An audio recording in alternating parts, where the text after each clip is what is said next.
एक सीधा सवाल है, अगर यीशु की दुनिया हमारी कल्पना से कहीं ज्यादा कठोर थी, तो क्या हम उनके शब्दों को अब तक आधा ही समझते रहे हैं?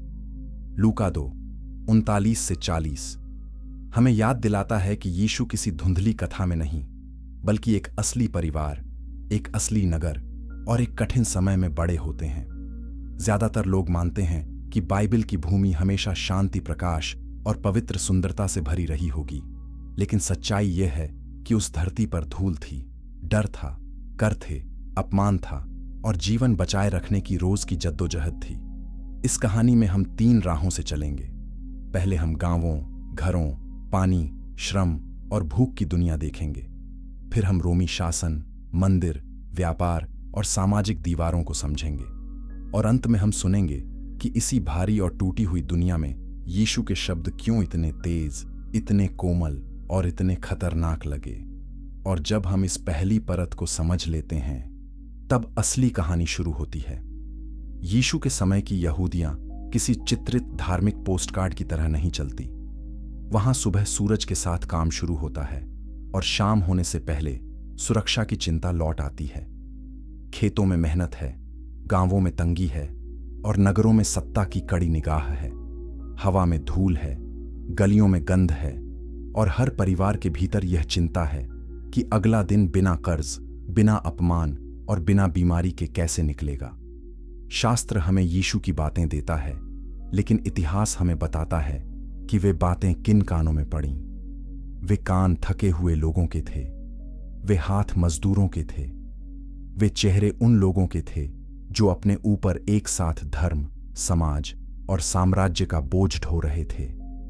यही वह बात है जो अक्सर छूट जाती है। जब यीशु परमेश्वर के राज्य की बात करते हैं, तो वे किसी दूर की कल्पना नहीं बेच रहे होते। वे ऐसी दुनिया में बोल रहे होते हैं जहां एक गलत दिन पूरा घर डूबा सकता है, जहां पानी भरना भी श्रम है, रोटी बनाना भी संघर्ष है, सफर करना भी खतरा है और सम्मान खो देना भी सामाजिक मौत जैसा है। प्राचीन स्रोत हमें बताते हैं कि रोमी व्यवस्था शांति का दावा करती थी, लेकिन वह शांति तलवार की छाया में खड़ी थी। विद्वानों में बहस है कि अलग अलग इलाकों में दबाव कितना था, पर इस पर बहुत कम विवाद है कि सामान्य जन का जीवन आसान नहीं था। कर की वसूली, मजदूरी की अस्थिरता और स्थानीय धार्मिक दबाव ने आम परिवार को हर दिन सावधान रहना सिखाया।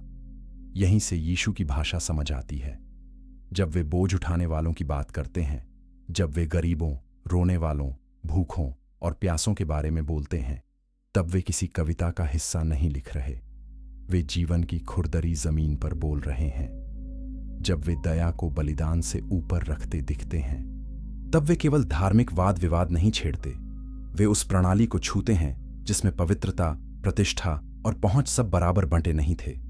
यही कारण है कि उनकी उपमाएं खेत, बीज, रोटी, तेल, दरवाजा, दीपक, रास्ता, देनदार, नौकर और मालिक से भरी हैं। वे लोगों की भाषा में बोलते हैं क्योंकि लोग दर्द में वही भाषा समझते हैं जो उनकी सांस के पास रहती है। अगर यह ऐतिहासिक परत आपको भीतर तक छू रही है, तो ऐसे और बाइबिलीय रहस्यों के लिए सब्सक्राइब करना न भूलें। यह कहानी केवल पुरानी नहीं है, ये आज भी हमें बताती है कि जब विश्वास जमीन से कट जाता है तो अर्थ भी टूटने लगता है, और जब हम जमीन को फिर देखते हैं तो शब्द फिर जीवित हो उठते हैं। अब हमें उस धरती पर उतरना होगा जहां यीशु बड़े हुए। वह जगह छोटी है, बंद है, सादी है और बाहर से शांत दिखती है, लेकिन उसके भीतर हर दिन एक अदृश्य खिंचाव चलता है। वह खिंचाव भूख और उम्मीद के बीच है, परंपरा और सत्ता के बीच है, और गांव की चुप्पी और साम्राज्य की आवाज के बीच है। जो आगे खुलने वाला है वही तय करेगा कि नासरत केवल एक नाम था या एक ऐसी भट्ठी जिसमें एक संदेश आकार ले रहा था। अध्याय 2। नासरत की तंग गलियां और खुली हुई जिंदगी। नासरत बड़ा नगर नहीं है, वह शक्ति का केंद्र नहीं, बल्कि किनारे पर पड़ा हुआ एक गांव है। उसकी गलियां सीधी और चौड़ी नहीं, बल्कि तंग, घूमती और उपयोग के हिसाब से बनी हैं। घर बाहर से सुंदर दिखने के लिए नहीं, बचने के लिए बनाए जाते हैं। दीवारें मोटी हो सकती हैं, पर जगह कम है। खिड़कियां कम हैं, रोशनी सीमित है और भीतर का जीवन खुला होने के बावजूद छिपा नहीं रह पाता। यही गांव उस दुनिया की शुरुआत है जिसमें यीशु अपने परिवार के साथ सांस लेते हैं। यहां निजता लगभग नहीं के बराबर है। पतली आवाजें दीवार पार कर जाती हैं। कौन बीमार है, किसके घर अनाज कम है, किसके परिवार में तनाव है, किसकी बेटी की चर्चा चल रही है, किसने किससे उधार लिया है, यह सब बहुत जल्दी फैलता है। सम्मान यहां किसी निजी भावना का नाम नहीं, बल्कि सार्वजनिक संपत्ति है। एक परिवार की प्रतिष्ठा पूरे मोहल्ले में बोली जाती है। इसी कारण शुद्ध और अशुद्ध, सम्मानित और संदिग्ध, अपने और पराये, ये शब्द केवल धार्मिक शब्द नहीं रहते। ये रोज के सामाजिक फैसले बन जाते हैं। कोई व्यक्ति गिरता है तो केवल वह नहीं गिरता, उसके साथ उसका घर, उसका नाम, उसका भविष्य भी हिल जाता है। नासरत जैसे गांव में जीवन का तालमेल समुदाय पर टिका है, लेकिन वही समुदाय निगरानी भी करता है। लोग एक दूसरे की मदद करते हैं, पर एक दूसरे को परखते भी हैं। कौन सब्त का पालन कैसे करता है, कौन किसके साथ उठता बैठता है, किसका काम साफ माना जाता है और किसका कम प्रतिष्ठित, ये बातें रोजमर्रा के जीवन का हिस्सा हैं। जब हम बाद में सुसमाचारों में देखते हैं कि यीशु बार बार उन लोगों के साथ बैठते हैं जिन्हें अच्छा समाज संदेह से देखता है, तब हमें याद रखना चाहिए कि वे कोई हल्का सामाजिक नियम नहीं तोड़ रहे। वे सम्मान और दूरी की एक स्थापित रचना को छू रहे हैं। शास्त्र में नासरत का नाम छोटा लगता है, पर छोटी जगहों में जीवन हल्का नहीं होता। वहां यादें लंबी होती हैं और लोग एक दूसरे के इतिहास को जानते हैं। यीशु के बारे में यह प्रश्न कि क्या नासरत से कुछ अच्छा आ सकता है, केवल मजाक नहीं है, वह एक सांस्कृतिक तिरस्कार की गूंज है।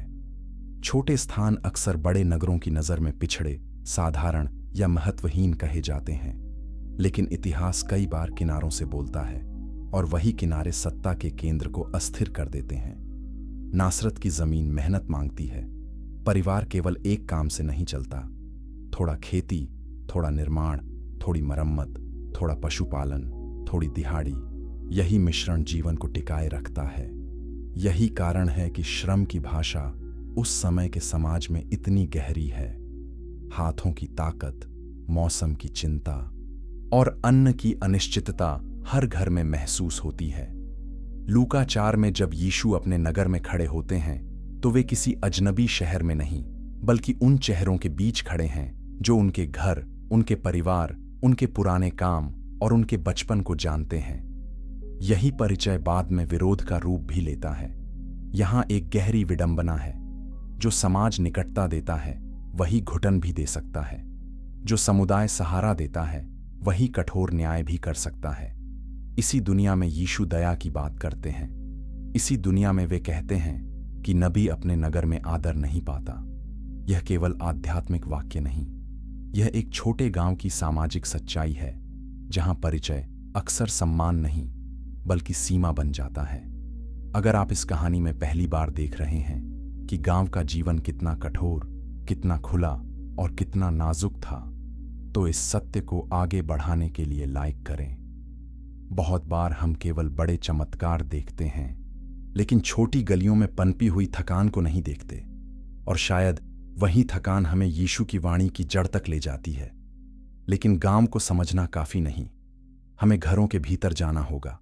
वहीं पता चलेगा कि जीवन केवल बाहर के दबाव से नहीं, भीतर की तंगी से भी बनता है।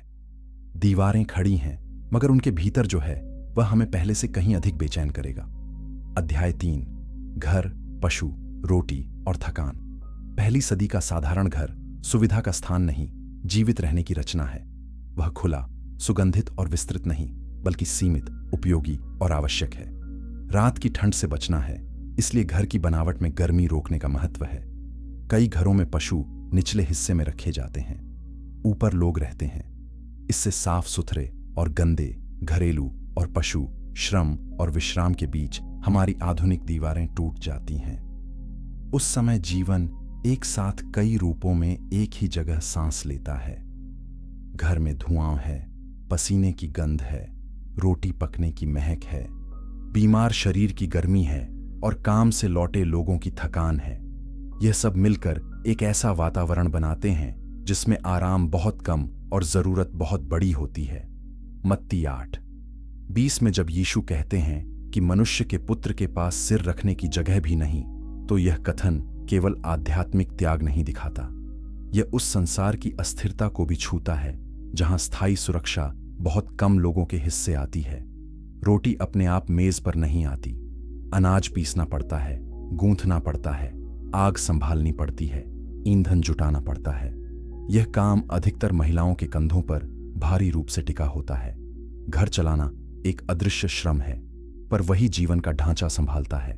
इसलिए जब यीशु खमीर, आटा, दीपक, झाड़ू, खोया सिक्का या घर संभालती स्त्री की उपमा देते हैं, तब वे केवल उदाहरण नहीं चुन रहे, वे उस छिपे हुए श्रम को आवाज दे रहे हैं जिसे समाज अक्सर देखता तो है पर मानता कम है। बच्चों का जीवन भी आसान नहीं। वे अलग, सुरक्षित, निष्क्रिय संसार में नहीं पलते। वे काम देखते हैं, थकान देखते हैं, विवाद सुनते हैं, धर्म के नियम सुनते हैं, कर की चिंता देखते हैं और जल्दी सीखते हैं कि सम्मान कैसे बचाया जाता है। लूका 2:52 में यीशु के बढ़ने की बात आती है, पर बढ़ना केवल उम्र का बढ़ना नहीं, वह ऐसे समाज में परिपक्व होना है जहां हर दिन मन, शरीर और सामाजिक स्थान तीनों को संभालना पड़ता है। इसलिए यीशु का बच्चों को अपने पास बुलाना भी गहरा है। वे उस समाज को चुनौती देते हैं जो मूल्य को केवल शक्ति, उम्र और पवित्र प्रतिष्ठा से मापता है। घर में बीमारी का अर्थ भी बहुत भारी है। डॉक्टर हर किसी की पहुंच में नहीं। शुद्धता के नियम, सामुदायिक नजर, आर्थिक कमी और संक्रमण का भय सब एक साथ असर डालते हैं। अगर घर का कमाने वाला व्यक्ति बीमार हो जाए तो पूरा परिवार हिल सकता है। अगर किसी को अशुद्ध माना जाए तो उसका सामाजिक दायरा सिकुड़ सकता है। यहीं से यीशु की चंगाई की सेवकाई का अर्थ गहरा होता है। वे केवल शरीर नहीं छूते, वे सामाजिक वापसी का द्वार भी खोलते हैं। जब वे कोढ़ी को छूते हैं या खून बहने वाली स्त्री को अनदेखा नहीं करते, तब वे बीमारी के साथ जुड़े सामाजिक निष्कासन को भी काटते हैं। प्राचीन यहूदिया में घर और काम अलग अलग दुनिया नहीं है। घर ही कार्यशाला भी हो सकता है, परिवार ही उत्पादन की इकाई है, रिश्ते ही श्रम साझेदारी हैं। इसलिए परिवार में तनाव केवल निजी तनाव नहीं, उसका असर काम, प्रतिष्ठा, भोजन और भविष्य पर पड़ता है। यही कारण है कि खोए हुए पुत्र, 2 भाइयों, कर्जदार नौकर या घर के मालिक की कथाएं इतनी सीधी लगती हैं। ये लोग किसी काल्पनिक मंच पर नहीं बल्कि आम श्रोता के अनुभव में चलते हैं। अगर यह कहानी आपको बता रही है कि बाइबिल की दुनिया कितनी मानवीय, कितनी थकी हुई और कितनी सच्ची थी, तो टिप्पणी में लिखें कि आपको किस बात ने सबसे अधिक चौंकाया। क्या घर की तंगी ने, क्या श्रम का भार, या यह कि दया की भाषा वास्तव में इन्हीं कमरों में जन्म लेती सुनाई देती है। लेकिन घर की 4 दीवारी जीवन का अंत नहीं। हर परिवार को पानी चाहिए, और पानी केवल पानी नहीं, वह श्रम है, खबर है, प्रतिष्ठा है और कई बार न्यायालय से पहले का सामाजिक फैसला भी। अब कहानी उस जगह मुड़ती है जहां प्यास, स्त्रियां और समाज की निगाह एक साथ खड़ी मिलती हैं। अध्याय 4, कुआं, पानी और बदनामी की आवाज। पानी उस समय का सबसे बड़ा साधारण चमत्कार है। जिसके पास पानी तक आसान पहुंच नहीं, उसके लिए हर दिन का आरंभ श्रम से होता है। कुआं, चश्मा, जल स्रोत या तालाब केवल उपयोग की चीज नहीं, वे जीवन का केंद्र हैं। गांवों में लोग वहां मिलते हैं, बात करते हैं, सुनते हैं, परखते हैं और कई बार फैसला भी करते हैं। यही कारण है कि कुएं के पास की घटनाएं बाइबिल में बार बार महत्व रखती हैं। पानी के पास केवल प्यास नहीं बुझती, पहचान भी बनती है। बहुत बार पानी लाने का काम महिलाओं पर होता है। वे चलती हैं, उठाती हैं, लौटती हैं और इस पूरे समय में समाज की नजर भी साथ चलती है। वहां हंसी है, सलाह है, रिश्तों की चर्चा है और कभी कभी कटु टिप्पणी भी। अगर किसी स्त्री पर संदेह हो, अगर उसका नाम चर्चा में हो, अगर उसका परिवार कमजोर हो, तो कुआं उसके लिए सामुदायिक मिलन से ज्यादा एक खुला परीक्षण बन सकता है। यूहन्ना 4 की स्त्री को समझने के लिए यही धरातल जरूरी है। वह कथा केवल निजी आध्यात्मिक प्यास की कहानी नहीं, वह सामाजिक दूरी, प्रतिष्ठा और अप्रत्याशित सम्मान की कहानी भी है। यीशु पानी मांगते हैं। यह साधारण वाक्य लगता है, लेकिन उसमें सामाजिक और धार्मिक सीमाओं के पार जाना शामिल है। एक यहूदी पुरुष, एक सामरी स्त्री, सार्वजनिक स्थान और एक बातचीत जो धीरे धीरे उसके इतिहास, उसके घाव और उसकी खोज को सामने लाती है। यही यीशु की शैली है। वे वहां बात शुरू करते हैं जहां समाज चुप कराना चाहता है। वे वहां सम्मान देते हैं जहां लोग दाग देखते हैं। वे वहां सत्य बोलते हैं जहां लोग केवल बचाव में जी रहे होते हैं। कुएं का संसार हमें एक और गहरी बात बताता है। पानी रोज चाहिए, इसलिए जीवन रोज याद दिलाता है कि निर्भरता क्या होती है। कोई परिवार आत्मनिर्भर होने का दावा करे, तब भी उसे जमीन, वर्षा, श्रम, पड़ोस और व्यवस्था पर निर्भर रहना पड़ता है।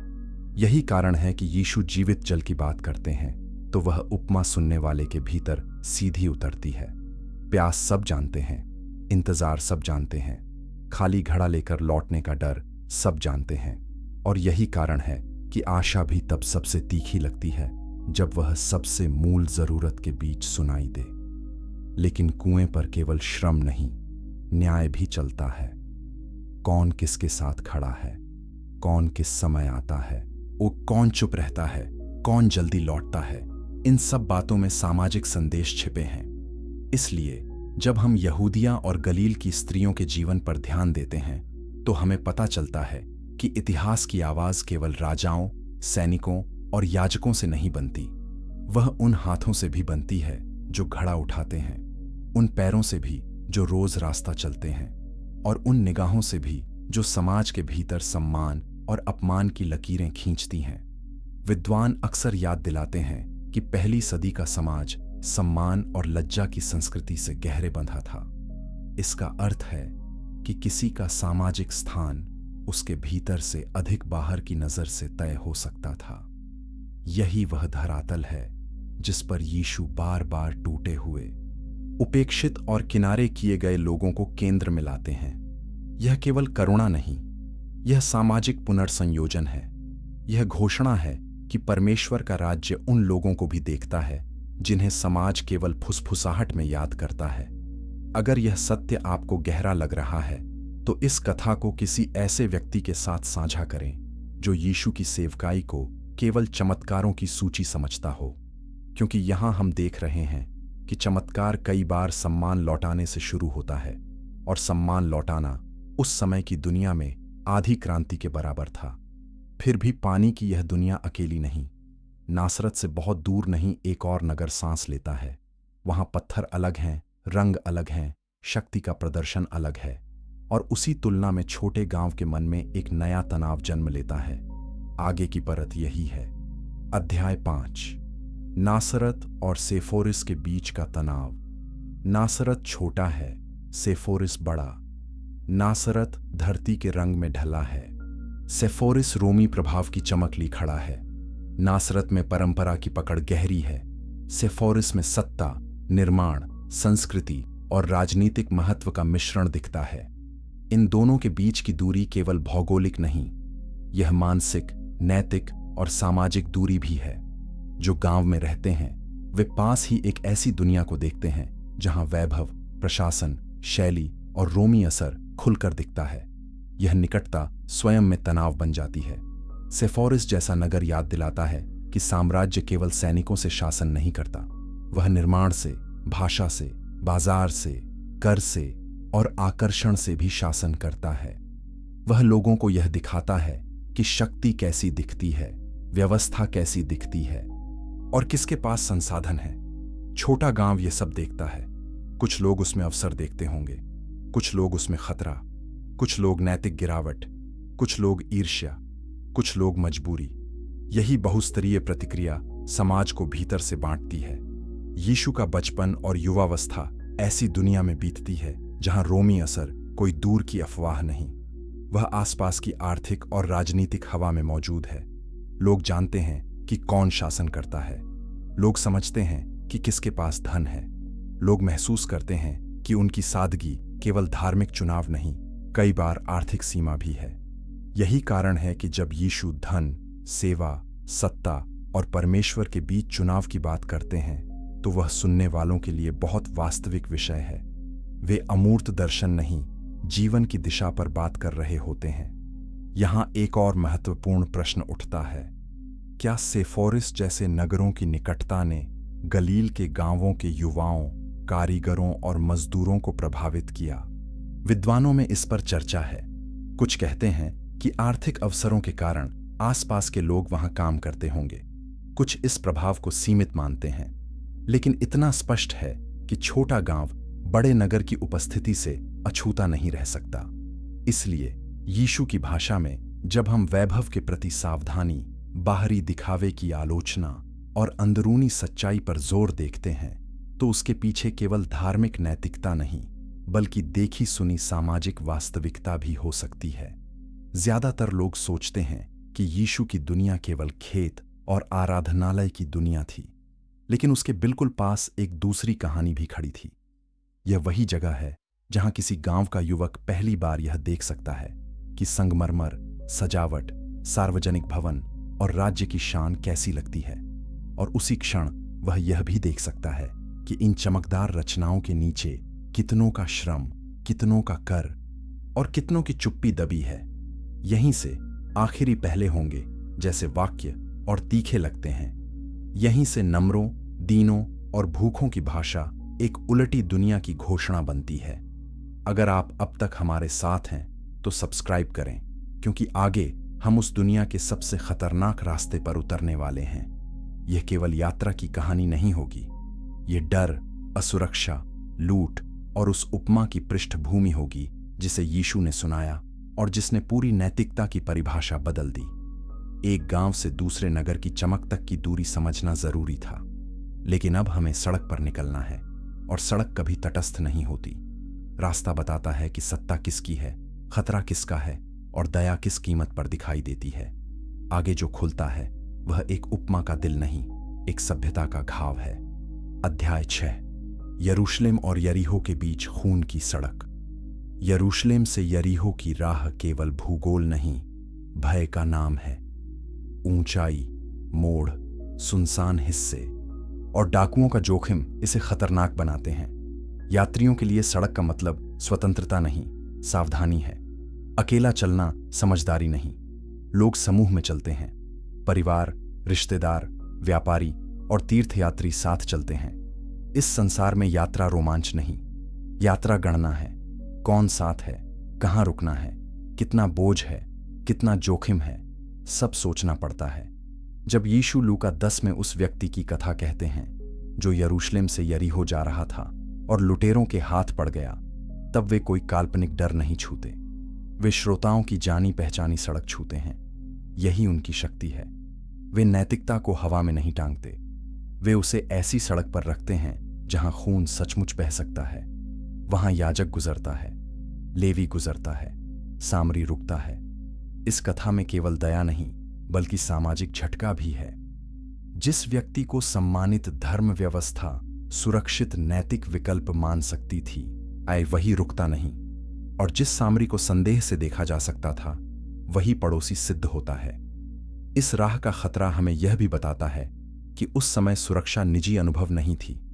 अगर सड़क असुरक्षित है तो व्यापार, तीर्थ, रिश्ते, संदेश सब प्रभावित होते हैं। खतरा समाज को बंद करता है, बंद समाज में संदेह बढ़ता है, संदेह बढ़े तो पराया और पराया लगता है। और इसी संसार में यीशु पड़ोसी की परिभाषा बदलते हैं। वे पूछते नहीं कि कौन मेरा पड़ोसी है ताकि मैं सीमा जान लूं। वे कथा कहकर बताते हैं कि पड़ोसी वह बनता है जो घायल मनुष्य के पास झुकता है। यह धार्मिक तर्क से सामाजिक क्रांति तक की चाल है। सड़क पर हिंसा केवल डाकुओं से नहीं आती। प्रकृति की कठिनाई, पानी की कमी, थकान, पशुओं की देखभाल और यात्रा की लागत भी भारी है। गरीब व्यक्ति की यात्रा गरीब ही नहीं रखती, कई बार उसे और कमजोर कर देती है। तीर्थयात्री जब यरूशलेम की ओर बढ़ते हैं तो उनके भीतर भक्ति होती है, पर उनके शरीर और जेब पर दबाव भी होता है। यही कारण है कि मंदिर और उससे जुड़े खर्च बाद में इतनी बड़ी बात बनते हैं। पवित्र यात्रा और आर्थिक बोझ कई बार एक ही अनुभव में मिलते हैं। यहां यह प्रश्न भी उठता है कि यीशु ने दया को खतरे की राह पर क्यों रखा। इसका एक उत्तर यह है कि आराम में दया सस्ती लगती है, संकट में दया महंगी होती है। वही उसकी सच्ची कीमत दिखाती है। सड़क पर रुकना समय मांगता है, जोखिम मांगता है, संसाधन मांगता है। इसलिए अच्छा सामरी केवल अच्छा भाव नहीं दिखाता, वह खर्च करता है, ठहरता है और जिम्मेदारी लेता है। यह दया को भावना से कर्म में बदल देता है। अगर यह दृष्टि आपको हिला रही है तो टिप्पणी में लिखें, दया की कीमत होती है, क्योंकि यही वाक्य पहली सदी की इस सड़क को समझने की कुंजी है। और शायद यही आज की दुनिया में भी सच है। हम में से कई दया की प्रशंसा करते हैं, पर उसकी कीमत से बचना चाहते हैं। लेकिन सड़क आखिर कहां ले जाती है? वह यरूशलेम की ओर चढ़ती है। और यरूशलेम सिर्फ एक नगर नहीं, वह धर्म, राजनीति, आशा, नियंत्रण, भय, व्यापार और बलिदान का संगम है। अगर गांव और सड़क ने हमें सामान्य जन की दुनिया दिखाई, तो अब हमें उस केंद्र में जाना होगा जहां पवित्रता और लाभ एक दूसरे के बहुत पास खड़े मिलते हैं। अध्याय 7, फसह, मंदिर और पवित्रता का कारोबार। फसह के समय यरूशलेम बदल जाता है।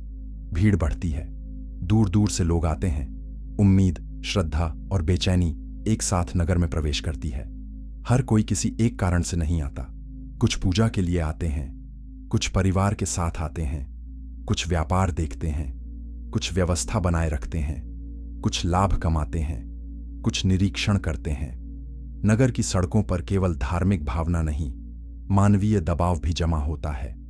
जब इतने लोग एक जगह इकट्ठे होते हैं तो पवित्रता और अव्यवस्था साथ साथ सांस लेते हैं। मंदिर यहूदियों के लिए केवल भवन नहीं, वह पहचान, इतिहास, बलिदान, प्रार्थना और राष्ट्रीय स्मृति का केंद्र है। लेकिन किसी भी बड़े केंद्र की तरह वह शक्ति भी आकर्षित करता है। जहां तीर्थ होंगे वहां व्यापार होगा, जहां नियम होंगे वहां उनका लाभ लेने वाले लोग भी होंगे। जहां लोग दूर से बलिदान चढ़ाने आएंगे वहां पशु, मुद्रा, विनिमय और अनुमति का तंत्र भी होगा। इसलिए जब हम सुसमाचारों में मंदिर के प्रांगण में खरीदारों और बेचने वालों, मुद्रा बदलने वालों और मेजों का वर्णन देखते हैं तो हमें समझना चाहिए कि यह केवल एक छोटा अव्यवस्थित कोना नहीं, यह धार्मिक व्यवस्था और आर्थिक हितों की खतरनाक निकटता है। मरकुस 11 में यीशु का मंदिर में प्रवेश और मेजों को उलटना अक्सर केवल क्रोध का दृश्य बन जाता है, लेकिन उसके भीतर एक गहरी भविष्यद्वक्ता जैसी घोषणा है। वे कह रहे हैं कि पवित्रता का केंद्र जब शोषण की गंध लेने लगे, न तो समस्या केवल कुछ बुरे व्यक्तियों की नहीं रहती, तब पूरी व्यवस्था प्रश्न के घेरे में आ जाती है। विद्वान इस बात पर चर्चा करते हैं कि यीशु का कृत्य कितना प्रतीकात्मक था और कितना सीधे आर्थिक भ्रष्टाचार पर हमला था, लेकिन इस पर व्यापक सहमति है कि यह घटना मंदिर की व्यवस्था पर गहरा आरोप बनकर खड़ी होती है। फसह का समय खुद भी राजनीतिक रूप से संवेदनशील है। मिस्र से मुक्ति की याद और रोमी शासन की वर्तमान वास्तविकता एक साथ श्रोताओं के भीतर गूंजती है। लोग मुक्ति की कथा सुनते हैं जबकि वर्तमान में साम्राज्य की छाया देख रहे होते हैं। यह मिश्रण खतरनाक हो सकता है, शासक भी इसे जानते हैं। इसलिए धार्मिक पर्व केवल धार्मिक पर्व नहीं रहता, वह संभावित राजनीतिक चिंता भी बन सकता है। यही कारण है कि यरूशलेम केवल तीर्थ का नगर नहीं, तनाव का नगर भी है। मंदिर में बलिदान की गंध, लोगों की भीड़, पशुओं की आवाज, पुजारियों की गतिविधि, सिक्कों का चलन, प्रार्थनाएं, विवाद और सुरक्षा की निगाह सब मिलकर एक भारी वातावरण बनाते हैं। आम तीर्थयात्री के लिए यह अनुभव पवित्र भी हो सकता है और थकाऊ भी। वह श्रद्धा से आता है, पर उसे नियम, पैसा, दूरी और व्यवस्था की वास्तविकता से गुजरना पड़ता है। यहीं से हम समझते हैं कि क्यों यीशु बार बार कहते हैं कि परमेश्वर दया चाहता है, केवल अनुष्ठानिक प्रदर्शन नहीं। यह अनुष्ठान की निंदा नहीं, पर उसकी आत्मा की रक्षा का प्रश्न है। अगर मंदिर की इस परत ने आपको नया दृष्टिकोण दिया है तो इस वीडियो को लाइक करें। बहुत बार हम केवल यह देखते हैं कि यीशु ने क्या किया, हम यह नहीं देखते कि उन्होंने वह काम कहां, कब और किस तरह के तंत्र के बीच किया। और कई बार स्थान का अर्थ ही घटना का अर्थ खोल देता है। मंदिर का कारोबार केवल पैसों की बात नहीं, वह शुद्ध और अशुद्ध की दीवारों से भी जुड़ा है। कौन भीतर है, कौन बाहर है, कौन योग्य है, कौन संदिग्ध है, कौन दूर खड़ा रहेगा, कौन पास आएगा, यह सब धार्मिक भाषा में कहा जाता है, लेकिन उसके नीचे सामाजिक शक्ति भी चलती है। और अब हमें उसी परत में उतरना होगा, क्योंकि आगे की कहानी एक घाटी से होकर गुजरेगी जिसका नाम सुनते ही बहुत लोग केवल नरक सोचते हैं, जबकि पहली सदी का श्रोता कुछ और भी देखता था। अध्याय 8, घिन्नोम, अशुद्धता और डर की राजनीति। घिन्नोम, जिसे बाद की भाषाओं में गहन्ना या जहन्नुम से जोड़ा गया, पहली सदी के लोगों के लिए केवल भविष्य की सजा का प्रतीक नहीं था, वह एक असली घाटी भी थी, यरूशलेम के दक्षिण में, जो विनाश, अपमान और त्यागे गए पदार्थों की स्मृति से जुड़ती थी। जब यीशु घिन्नोम का उल्लेख करते हैं तो उनके श्रोता केवल अमूर्त धार्मिक डर नहीं सुनते, वे एक ऐसी जगह की गूंज भी सुनते हैं जो अपवित्रता, नाश और अंतिम अस्वीकार का बिंब बन चुकी थी। यही कारण है कि उनका शब्द इतना तेज लगता है। ये हमें एक बड़ी बात सिखाता है। यीशु की भाषा हवा में तैरती आध्यात्मिक भाषा नहीं, वह जमीन से बंधी है। वह घाटियों, बीजों, दीपकों, कुओं, करों और सड़कों से बनी है। जब वे चेतावनी देते हैं तो उनकी चेतावनी उस दुनिया की छवियों से बनी होती है जिसे लोग जानते हैं। इसलिए हमें उनके शब्दों को पहली सदी की मिट्टी में रखकर सुनना होगा, तभी उनका वजन समझ आता है। अशुद्धता का प्रश्न भी इसी दुनिया में भारी है। शुद्ध और अशुद्ध का विचार केवल स्नान या बाहरी नियम का मामला नहीं, वह खाने, छूने, संगति, बीमारी, जन्म, मृत्यु और सामाजिक दूरी से जुड़ सकता है। व्यवस्था का उद्देश्य एक पवित्र जीवन क्रम बनाना था, लेकिन इतिहास गवाही देता है कि कई बार समाज ऐसे नियमों को डर और बहिष्कार का औजार भी बना लेता है। तभी यीशु का आचरण इतना विस्फोटक लगता है। वे अशुद्ध माने गए लोगों के पास जाते हैं, वे सीमांत लोगों से बात करते हैं, वे भोजन की मेजों को नए अर्थ देते हैं। वे दिखाते हैं कि परमेश्वर की पवित्रता केवल दूरी बनाकर नहीं, टूटी हुई चीजों को नया करके भी प्रकट होती है। ज्यादातर लोग यह मानते हैं कि यीशु और उनके समकालीनों के बीच विवाद केवल धर्मशास्त्र का विवाद था, लेकिन बहुत बार वह इस बात का विवाद भी था कि समाज का केंद्र कौन तय करेगा, कौन योग्य कहलाएगा, कौन परमेश्वर के निकट समझा जाएगा, कौन बाहर रहेगा। जब यीशु कहते हैं कि बाहर से भीतर जाने वाली चीज मनुष्य को अशुद्ध नहीं करती, बल्कि भीतर से निकलने वाली बातें उसे अशुद्ध करती हैं, तब वे केवल एक नियम की व्याख्या नहीं बदल रहे, वे नैतिकता का केंद्र बाहर की सीमा से अंदर के हृदय की ओर मोड़ रहे हैं। इसका अर्थ यह नहीं कि यीशु पवित्रता को हल्का कर देते हैं, बल्कि वे पवित्रता को गहरा कर देते हैं। अब प्रश्न केवल यह नहीं कि तुमने क्या छुआ, प्रश्न यह है कि तुम्हारे भीतर क्या पल रहा है। घमंड, लालच, कठोरता, छल, हिंसा, दया की कमी, ये सब अधिक गंभीर हो जाते हैं। यही बदलाव धार्मिक नेतृत्व के लिए असहज था। बाहरी नियंत्रण आसान है, आंतरिक सत्य कठिन है। बाहरी सीमा से व्यवस्था चलती है, आंतरिक परिवर्तन से शक्ति के कई ढांचे ढीले पड़ जाते हैं। अगर आप इस हिस्से तक पहुंचे हैं तो चैनल को सब्सक्राइब करें और लिखें, सत्य भीतर से शुरू होता है, क्योंकि पहली सदी की यही बहस आज भी हमारे धर्म, समाज और आत्मा के बीच खड़ी है। हम बाहर की सफाई जल्दी कर लेते हैं, भीतर की कठोरता से सामना कठिन लगता है, लेकिन धार्मिक दबाव के साथ एक और दबाव हर दिन मौजूद था। वह था साम्राज्य, सैनिक, कर, आदेश, कानून और वह छोटी सी बात जिसने बहुत से सामान्य लोगों को रोज अपमान का स्वाद चखाया। अब कहानी उसी मोड़ पर जाती है जहां 1 मील का बोझ केवल दूरी नहीं, एक शासन का चेहरा बन जाता है। अध्याय 9, कर, सैनिक और जबरन उठाया गया बोझ। रोमी साम्राज्य हर जगह एक जैसे शब्दों में दिखाई नहीं देता, लेकिन उसका असर रोजमर्रा में घुसा रहता है। सड़कें, चौकियां, सैनिक, कर वसूली, प्रशासन, स्थानीय सहयोगी और कानून का डर, ये सब मिलकर सामान्य जन को याद दिलाते हैं कि अंतिम शक्ति उनके हाथ में नहीं है, किसान फसल उगाता है, मजदूर काम करता है, व्यापारी सौदा करता है, लेकिन ऊपर से कई हाथ उनके परिश्रम में हिस्सा मांगते हैं। यही कारण है कि कर केवल आर्थिक विषय नहीं, वह अपमान का विषय भी बन सकता है। सुसमाचारों में कर लेने वाले लोग बार बार आते हैं। यह संयोग नहीं, वे केवल सरकारी कर्मचारी नहीं माने जाते। बहुत बार लोग उन्हें उस व्यवस्था के हिस्से के रूप में देखते हैं जो जनता की कमजोरी से लाभ उठाती है। इसी कारण जब यीशु कर लेने वालों के साथ भोजन करते हैं तो यह धार्मिक और सामाजिक दोनों तरह से चौंकाने वाली बात बनती है। वे दुष्टता का उत्सव नहीं मना रहे, वे यह दिखा रहे हैं कि पश्चाताप, परिवर्तन और दया की पहुंच वहां भी है जहां समाज केवल घृणा देखता है। मत्ती 5:41 में एक वाक्य आता है कि यदि कोई तुम्हें 1 मील चलने को मजबूर करे तो उसके साथ 2 मील चलो। पहली सदी के संदर्भ में यह वाक्य बहुत तेज है। यह उस जबरन सेवा की पृष्ठभूमि में सुना जाता है जो साम्राज्य मांग सकता था।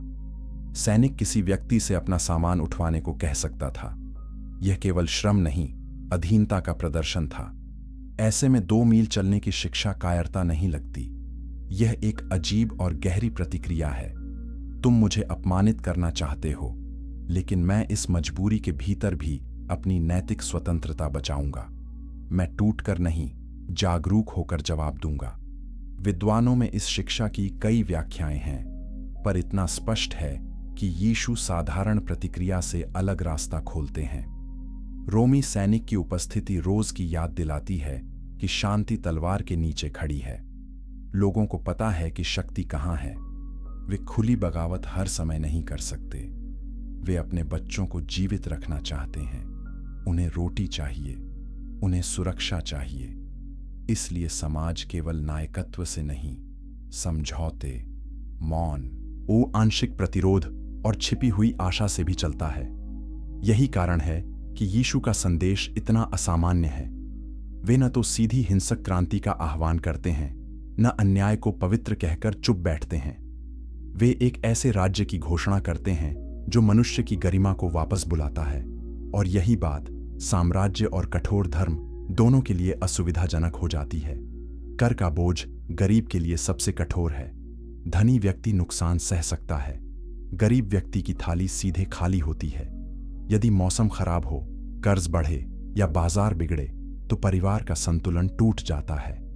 इस पृष्ठभूमि में जब यीशु रोज की रोटी की प्रार्थना सिखाते हैं, तब वह कोई सजावटी वाक्य नहीं, वह सचमुच रोज की जरूरत है।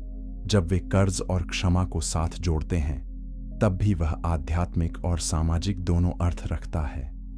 पहली सदी का श्रोता जानता है कि कर्ज केवल संख्या नहीं, वह सम्मान, जमीन और भविष्य को भी छूता है। अगर यह समझ आपके लिए नई है तो इस कहानी को आगे बढ़ाइए और साझा कीजिए, क्योंकि यीशु की शिक्षा को उसके राजनीतिक और सामाजिक संदर्भ से काट दिया जाए तो उसका तेज कम हो जाता है, और जब उसका तेज कम होता है तो उसका सांत्वना देने वाला बल भी कम हो जाता है। लेकिन साम्राज्य का दबाव केवल दिन में नहीं, रात में भी महसूस होता है, क्योंकि पहली सदी की दुनिया में अंधेरा केवल सुंदरता नहीं, अंधेरा असुरक्षा है, अंधेरा सीमितता है, अंधेरा मृत्यु की संभावना की याद दिला सकता है। अब हमें उस परत तक पहुंचना है जहां रोशनी का अर्थ हमारे आधुनिक अनुभव से कहीं अधिक भारी था। अध्याय 10, अंधेरा, रोशनी और 70 ईस्वी का टूटना। हमारे समय में अंधेरा कई बार आराम का संकेत होता है। पहली सदी की यहूदिया में अंधेरा अक्सर खतरे का संकेत हो सकता था। नगरों के फाटक बंद होते हैं, बाहर रह जाना जोखिम हो सकता है। दीपक छोटा है, तेल की कीमत है। रात का मतलब है कि चलना सीमित हो जाए, देखना घट जाए और असुरक्षा बढ़ जाए। इसलिए जब यीशु प्रकाश की भाषा बोलते हैं तो वह केवल धार्मिक प्रतीक नहीं, वह जीवन, सुरक्षा, मार्गदर्शन और आश्वासन की भाषा भी है। यूहन्ना 8:12 में प्रकाश की बात एक ऐसे संसार में सुनाई देती है जहां प्रकाश सचमुच फर्क पैदा करता है। रात का अंधेरा गरीब और अमीर दोनों पर आता है, लेकिन उसका असर बराबर नहीं होता। जिनके पास बड़ा घर है संसाधन हैं, सेवक हैं, वे अधिक सुरक्षित हो सकते हैं। साधारण परिवार के लिए रात का अर्थ है जल्दी सीमित हो जाना, इसलिए जागते रहना, दीपक जलाए रखना, दूल्हे की प्रतीक्षा, चोर का डर, ये सब उपमाएं सामान्य श्रोता के बहुत करीब हैं। यीशु की भाषा फिर वही करती है जो वह बार बार करती है। वह साधारण जीवन को आध्यात्मिक गहराई में बदल देती है। लेकिन इस अध्याय की सबसे भारी छाया आगे आती है। 70 ईस्वी में यरूशलेम का विनाश, रोमी सेना, घेराबंदी, भूख, हिंसा और अंत में मंदिर का टूटना। यह केवल एक राजनीतिक घटना नहीं, यह यहूदी इतिहास, स्मृति और उपासना के केंद्र पर प्रहार है। कई लोग मरते हैं, बहुत कुछ समाप्त हो जाता है, सदूकियों की शक्ति टूटती है, फरीसी परंपरा नए ढंग से आगे बढ़ती है। शुरुआती मसीही समुदाय भी इस झटके के बाद अपने विश्वास और स्मृति को नए रूप में संजोता है। इस घटना के बिना हम बाद की यहूदी और मसीही दुनिया को ठीक से नहीं समझ सकते। मंदिर का विनाश एक प्रश्न छोड़ता है, जब केंद्र टूट जाए तो विश्वास कहां खड़ा होता है? यही वह प्रश्न है जिसके बीच बाद की पीढ़ियां सुसमाचारों को सुनती और लिखती हैं। यीशु के वे शब्द जिनमें वे पत्थर पर पत्थर न रहने की बात करते हैं, एक भयानक ऐतिहासिक गूंज ले लेते हैं। पर इस टूटन के भीतर भी एक रहस्य है। मंदिर गिरता है, पर परमेश्वर का स्मरण नहीं मिटता। व्यवस्था हिलती है, पर खोज जारी रहती है। यही मानव इतिहास का कठोर सत्य है। संरचनाएं टूटती हैं, पोल पर अर्थ की खोज फिर भी जीती रहती है। अगर यह अध्याय आपको गहरे सोचने पर मजबूर कर रहा है तो टिप्पणी में लिखें, रोशनी अंधेरे में भी रहती है। क्योंकि पहली सदी की सबसे बड़ी त्रासदियों में भी लोगों ने यही संघर्ष किया कि क्या आशा अब भी बची है। और शायद यही प्रश्न हर पीढ़ी का प्रश्न है। अब हमारे सामने अंतिम और सबसे महत्वपूर्ण मोड़ है। हमने गांव देखा, घर देखा, पानी देखा, सड़क देखी, मंदिर देखा, साम्राज्य देखा और विनाश की छाया भी देखी। अब हमें उस आवाज को सुनना है जो इसी दुनिया के बीच उठती है। तभी समझ आएगा कि यीशु केवल एक शिक्षक नहीं, बल्कि इस कठोर व्यवस्था के भीतर बोला गया एक नया संसार क्यों लगते हैं। अध्याय 11। इसी कठोर दुनिया में यीशु की आवाज।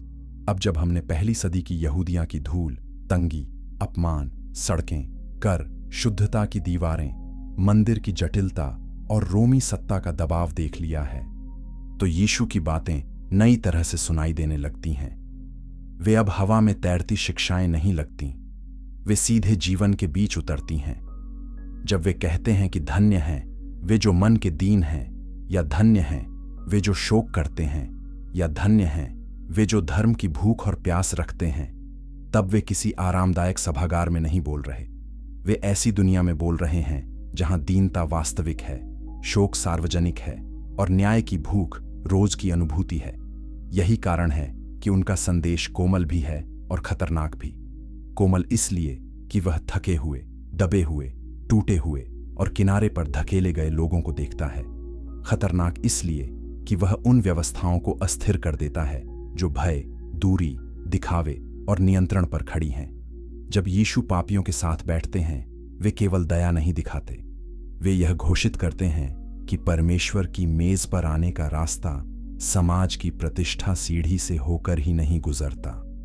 जब वे सप्त के दिन भलाई करते हैं, आप तो वे यह कहते हैं कि नियम मनुष्य को बचाने के लिए है, मनुष्य नियम को उठाने के लिए नहीं बना। जब वे शुद्धता की बहस में हृदय की ओर लौटते हैं, तो वे धर्म की आत्मा को उसके ढांचे के खिलाफ खड़ा कर देते हैं। ज्यादातर लोग मानते हैं कि यीशु का दूसरा गाल फेरना केवल सहनशीलता की शिक्षा है, लेकिन पहली सदी की कठोरता में यह बात कहीं गहरी लगती है। यह अपमान को चुपचाप स्वीकार करने का आदेश नहीं, बल्कि हिंसा की भाषा को अपने ऊपर अंतिम शब्द न बनने देने की घोषणा भी हो सकती है। 1 मील नहीं, 2 मील का वाक्य भी ऐसी ही गूंज रखता है। अपने शत्रुओं से प्रेम करो। रोमी दमन के युग में सुनो तो वह सामान्य नैतिक सलाह नहीं रहती, वह दिल की ऐसी स्वतंत्रता की मांग बन जाती है जो साम्राज्य छीन नहीं सकता। यीशु का राज्य इस दुनिया से भागता नहीं, वह इसी दुनिया के भीतर प्रवेश करता है। वह भूख देखता है, इसलिए रोटी तोड़ता है। वह बीमारी देखता है, इसलिए छूता है। वह सामाजिक टूटन देखता है, इसलिए मेज साझा करता है। वह धार्मिक बोझ देखता है, इसलिए विश्राम की बात करता है। वह पाखंड देखता है, इसलिए उसे नाम लेकर पुकारता है। वह डर देखता है, इसलिए बार बार कहता है, मत डरो। यही वह धड़कन है जो पूरे सुसमाचारों को जोड़ती है।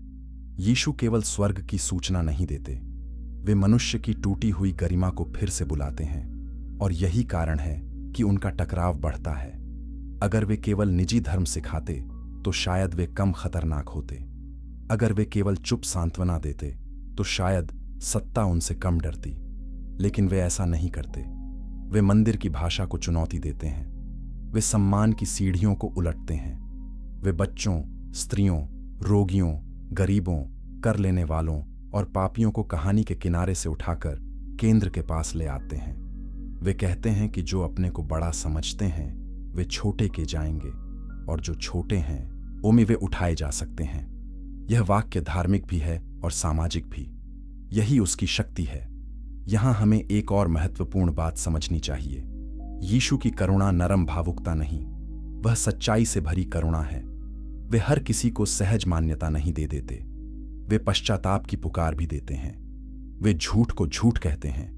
वे लालच को लालच कहते हैं। वे कपट को कपट कहते हैं। लेकिन वे यह सब ऐसे करते हैं कि अंतिम द्वार बंद नहीं होता। यही उनके संदेश की अनोखी बात है।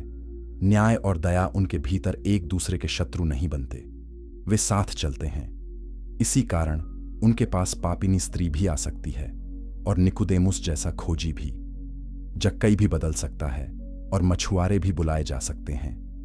अगर इस कहानी ने आपको यीशु को नए ढंग से सुनना सिखाया है तो अभी लाइक करें, सब्सक्राइब करें और टिप्पणी में लिखें कि किस शिक्षा का अर्थ आपके लिए सबसे अधिक बदल गया। क्या अपने शत्रुओं से प्रेम करो? क्या धन्य हैं दीन? ओए, क्या 1 मील नहीं 2 मील? या क्या मंदिर की सफाई?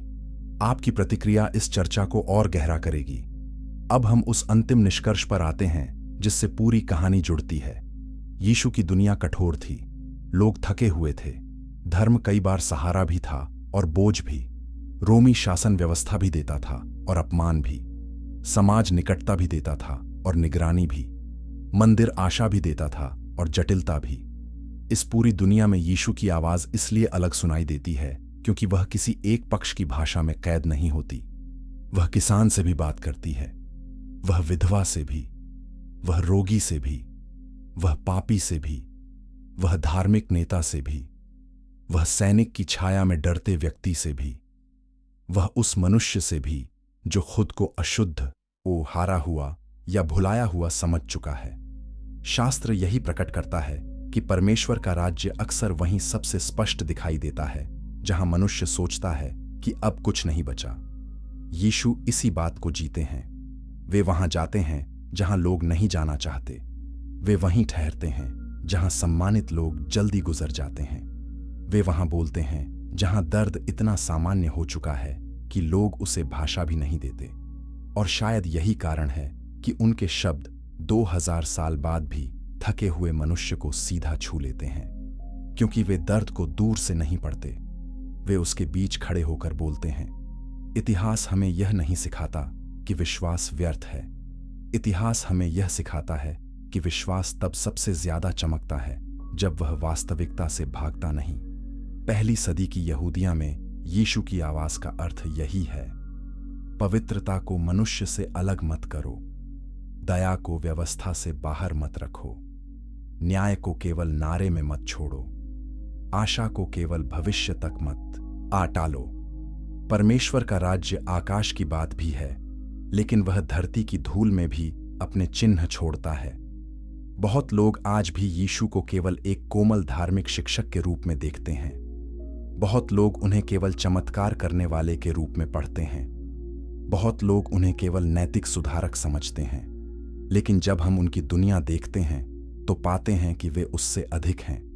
वे उस कठोर समय के बीच परमेश्वर की ऐसी घोषणा है जो टूटे हुए मनुष्य को गरिमा देती है, शक्तिशाली को सच बोलती है और समुदाय को नई तरह से गढ़ती है। यही कारण है कि उनका संदेश सुकून भी देता है और असुविधा भी पैदा करता है। सच्चा प्रकाश यही करता है, वह गर्मी भी देता है और छिपी चीजों को दिखाता भी है।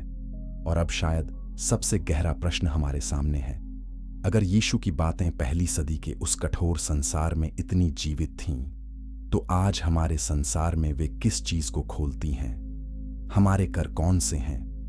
हमारी शुद्धता की दीवारें कौन सी हैं? हमारे कुएं कहाँ हैं जहां लोग नाम और बदनामी ढोते हैं? हमारे मंदिर कौन से हैं जहां भक्ति और लाभ बहुत करीब खड़े हैं? हमारी सड़कें कौन सी हैं जहां घायल मनुष्य पड़ा है और हम जल्दी में निकल जाते हैं? और हमारा घिन्नोम क्या है? वह कौन सी जगह जहां हम उन चीजों को फेंक देते हैं जिन्हें देखना नहीं चाहते? यही इस पूरी कहानी का अंतिम भार है।